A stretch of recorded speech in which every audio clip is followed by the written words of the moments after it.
ഇത് നമ്മുടെ സൺഡേ വ്ളോഗാണ്. അപ്പോൾ എഡിറ്റിങ്ങും കാര്യങ്ങളൊക്കെ കുറച്ച് ലേറ്റ് ആയതുകൊണ്ട് നമുക്ക് പോസ്റ്റ് ചെയ്യാൻ പറ്റിയില്ല. സൺഡേ കുറച്ച് ഫങ്ഷൻസൊക്കെ ആയിട്ട് നമ്മൾ ഫുൾ ബിസി ആയിരുന്നു.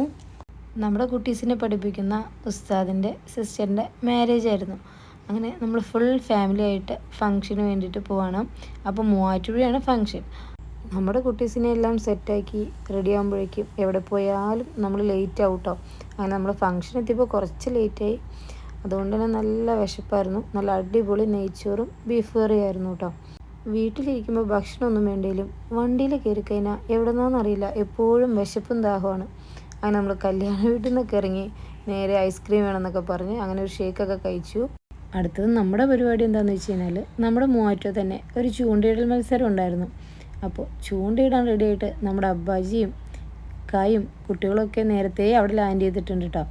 ഈ മത്സരം നടക്കുന്നത് ചെക്ക് ഡാമെന്നും പറഞ്ഞിട്ട് ഒരു ചെറിയ ഡാമിൻ്റെ പോർഷനിലാണ് കേട്ടോ. ഈ മീൻ പിടിക്കാൻ പോകുന്നതൊക്കെ നമ്മുടെ അബ്ബാജിയുടെ ഒരു ഹോബിയാണല്ലോ. അപ്പോൾ അബ്ബാജിക്ക് നിർബന്ധമായിരുന്നു വെറുതെ ഒരു രസം ഇങ്ങനെ ഒരു കോമ്പറ്റീഷൻ കണ്ടപ്പോൾ അതിൽ പോകണം, പങ്കെടുക്കണം എന്നൊക്കെ പറഞ്ഞിട്ട്. അങ്ങനെ നമ്മൾ ചൂണ്ടയൊക്കെ എല്ലാം സെറ്റ് ചെയ്ത് വീട്ടിൽ നിന്ന് വന്നിട്ടുണ്ടായിരുന്നത്. അപ്പോൾ നമ്മൾ ഉദ്ദേശിച്ച പോലെയൊന്നുമല്ല, ഒരു 200 മേലെ ആളുകൾ ഉണ്ടായിരുന്നു ഇവിടെ പങ്കെടുക്കാൻ വേണ്ടിയിട്ട്.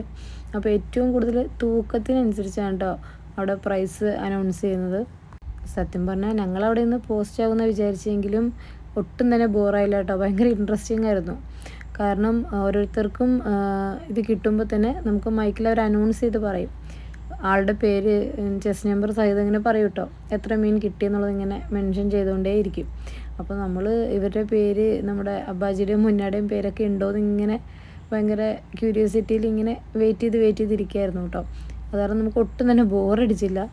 3-4 മീനൊക്കെ കിട്ടിയെങ്കിലും കാര്യമായ വെയിറ്റ് ഉള്ളതൊന്നും അല്ലായിരുന്നു. അതുകൊണ്ട് നമുക്ക് പ്രൈസൊന്നും ഉണ്ടായില്ല കേട്ടോ.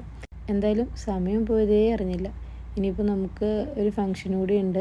അപ്പം നമ്മൾ അബ്ബാജിക്കൊക്കെ മുന്നേ വേഗം പോന്നു കേട്ടോ. അങ്ങനെ നേരെ നെക്സ്റ്റ് കല്യാണ വീട്ടിലേക്കാണ് നമ്മൾ പോകുന്നത്. മൂവാറ്റുപുഴയിൽ നിന്ന് തിരിക്കുമ്പോൾ തന്നെ നമ്മുടെ കുട്ടീസ് എല്ലാവരും ഉറങ്ങിയായിരുന്നു. പിന്നെ ഒരു പ്രകാരത്തിലാണ് 3 ആളെയും വിളിച്ച് സെറ്റാക്കി നമ്മൾ ഫങ്ഷന് പോയത്. എന്തായാലും ഇന്നത്തെ 2 ഫങ്ഷൻസും അടിപൊളിയായിരുന്നു.